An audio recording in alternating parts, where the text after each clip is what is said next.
Barcelona have a problem. Gavi is out injured for the season, and Xavi will have to reform his midfield structure. Oriol Romeu is Xavi's only real defensive midfielder, but I mean Oriol Romeu.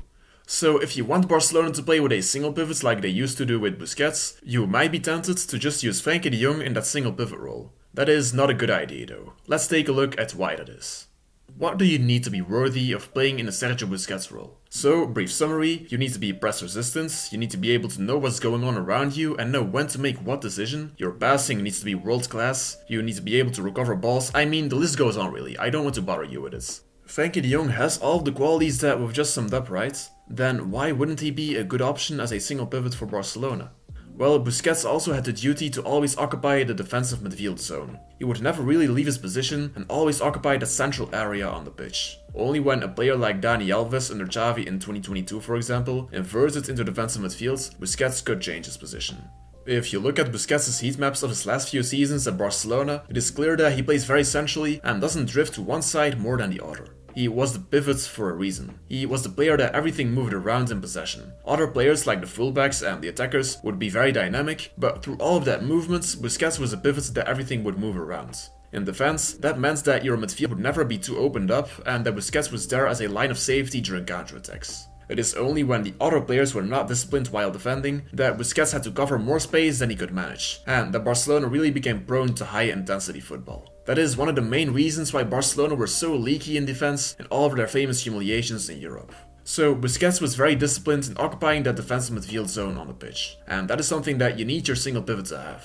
Now, back onto Frenkie De Jong, he can play in that same role, but if you take a look at Frenkie De Jong's set of qualities, you're simply restricting him from being at his very best by playing him as a single pivot. You see, Frenkie De Jong is at his best when he has the freedom to roam. In the build-up, he can position himself wherever the team needs him to create numerical superiority and play out under pressure, while in defense, he's at his best when he can roam wherever the team needs him to put pressure. His very biggest quality is probably that he can carry the ball forward straight through the opponent's midfield. Those are all qualities that you're taking away when he has to stick to that defensive midfield position. If you take a look at Frenkie De Jong's heat maps over the years, you also see that he is more widespread over the pitch than Busquets. The team might need a central player to always be there and be the pivot that the play happens around, but you don't want that player to be Frenkie De Jong. He roams that much and is that good at carrying the ball forwards that would be a waste of his talents. That is why Frenkie De Jong isn't a player to replace Busquets with. But who do Barcelona then need to play in that defensive midfield role? Well, there isn't too many options. There is Oriol Romeu, but he won't play against the big teams.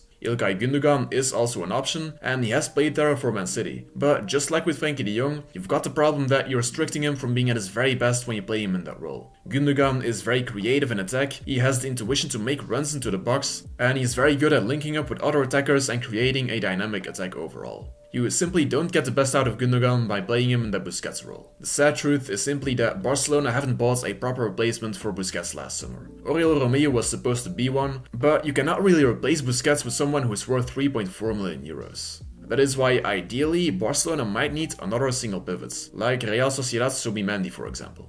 Or Xavi could change the system. What if he plays with a double pivot? That has worked well in some games, like in El Clasico, where the Gundogan-Gavi double pivot dominated Real Madrid's midfield. The double pivot also allows one of the two players to roam while the other sticks to his position, which implicates that this could suit Frenkie De Jong well. In the coming years, when Gavi is available again, a double pivot of De Jong and Gavi could work well. But for now, Xavi's best bet might be a double pivot of De Jong and Gundogan. The problem here is that you're restricting either De Jong or Gundogan from being at their very best because they have to cover that central zone deep in midfield. You could also play with a De Jong-Romeu double pivot, but Oriol Romeu is then again not as good as Gundogan overall. There is no real ideal solution for Xavi to his midfield problems right now. There are just some things that work and others that don't. Xavi simply has to discover what the best way forward is for now, but Frenkie De Jong as a single pivot, that is a no-go. That was it for today's video. Make sure to leave a like and subscribe if you enjoyed it, and feel free to share your own opinion in the comments down below. Thanks for your support. Força Barça, Força Frenkie De Jong, Força Busquets I guess as well, and have a good day of course.